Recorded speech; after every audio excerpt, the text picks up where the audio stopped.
trip to the east coast of Africa in Bilene, Mozambique.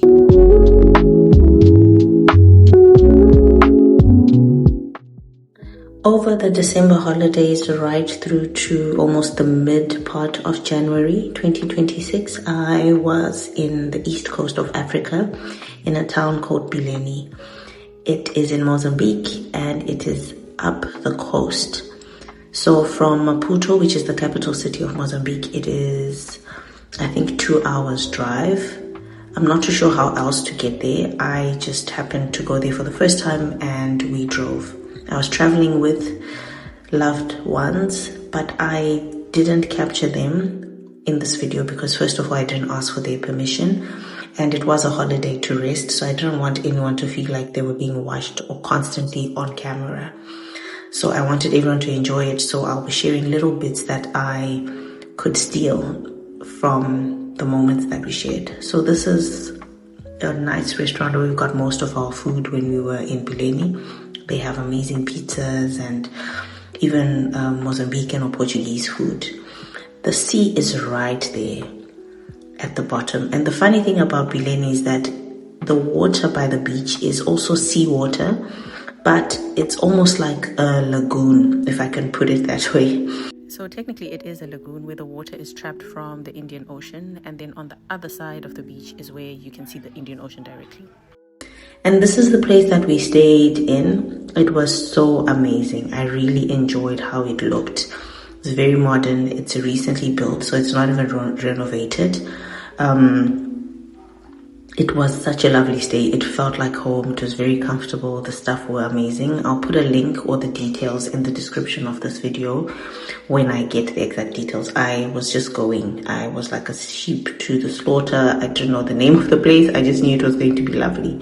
And yes, you can see some construction sand there in that previous clip. This is how it looked when we walked in before we violated it with our stuff. The bathroom was amazing. The lady in the frame is the manager of the place. And I have to say that the design or influence of how my living space looks has been from my mini travels since I started traveling extensively in 2018. I really appreciate white linen. So yeah, that's one thing that I've taken from my travels. So on the day that we arrived, we had to go to the beach. I insisted. I was like, we have to go to the beach before we settle down. So this was us at the beach, and then we came back home or back to the hotel later on. Again, I enjoyed this place so much. That's why there's so many clips of the place. It was so clean, so pristine.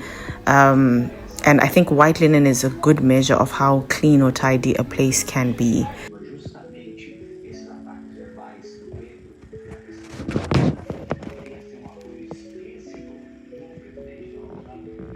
And then I really liked this cool mirror with the light in it. I'm not too sure if I'll be able to install this in my place. But like I said, again, I draw a lot of inspiration from hotels or places that I live in when I travel, because I feel like I shouldn't get to enjoy these things only when I travel. I should enjoy my living space regardless of where I am. And so I've tried to make my home a little bit of a haven. And they have that like ambient light feature in the kitchenette area as well, which I think is nice because sometimes bright light in the middle of the night or as you're trying to sleep is very jarring and affects how we sort of shut down or wake up. And this has also sort of influenced sinners and saints in a way, creating living spaces that we enjoy. So all of that came from my travels. And they do have Wi-Fi and connectivity to the rest of the world if you don't want to completely shut down. So those are part of the amenities that I enjoyed. And look at that natural light coming in the morning. It's from that window. I feel like that was such a nice way to light up the space. Like I said, it was very elegantly designed, and I really, really appreciated how they sort of set things up. And one thing that is very common in Mozambique is that you'll find most places with air cons because of the heat. I also liked the pool that the place had, and a braai area with a fridge behind me in this clip. So whenever you get tired of being in the beach or at the beach, you can come back to the place and then still enjoy being in water, because like I said, it is quite hot in Mozambique. And then another fun fact about Mozambique is that it is a predominantly Portuguese-speaking country, so you will find people here and there who speak English, but they speak Portuguese, and some people speak Zulu. So that's something to know. I ordered this dress from Davina. She makes these dresses in Mozambique as well. Very good quality. I could not get over them.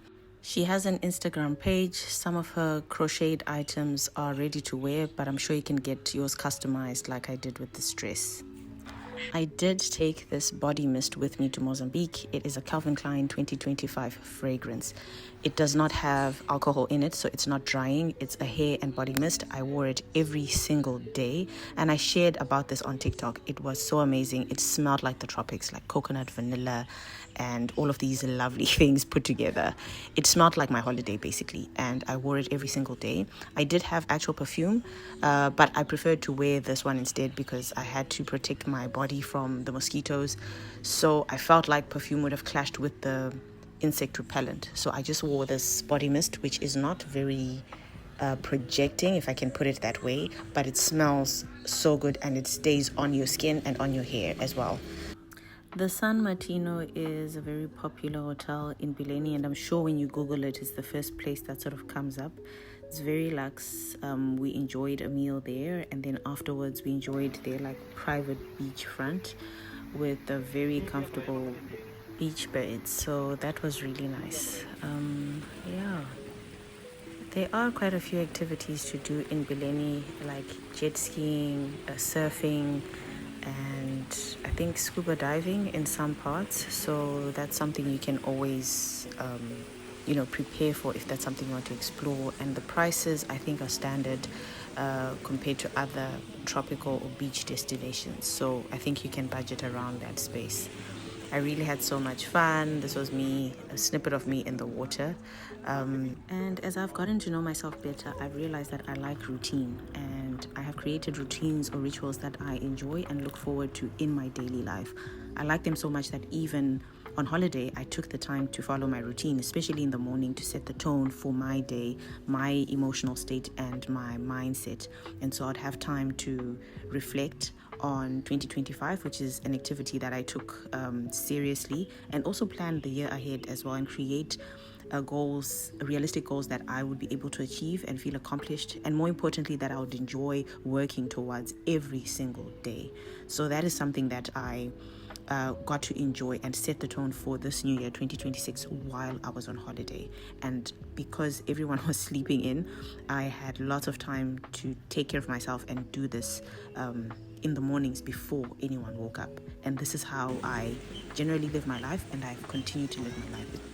And just a heads up, the heat in Mozambique doesn't feel like it's burning your skin, so you should wear sunscreen. However, I don't recommend this one based on how my skin looked after the holiday. I recommend the sunscreen that I wore on my face. It is quite pricey, but I think compared to the rest of my body, that is a safer sunscreen to wear because it also has zinc oxide in it, which is generally better for people of color.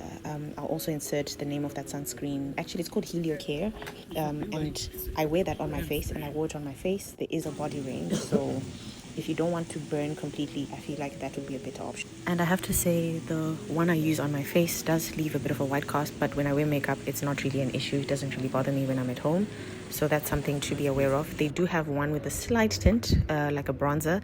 I think that is still a safer option than the generic one that I showed in the video.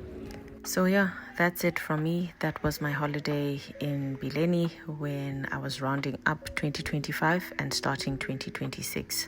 I have planned my life into daily tasks, I have been able to break them down into daily tasks so that I take daily steps towards accomplishing my goals. And I have scheduled things that I need to prioritize, like rest, for example. I feel like the years leading up to this point, I would wait until I'm completely burnt out, but scheduling time to sleep has been very helpful so far, and I look forward to a very productive 2026.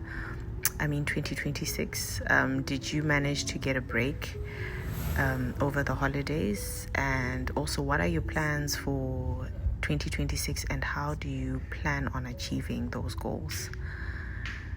Yeah.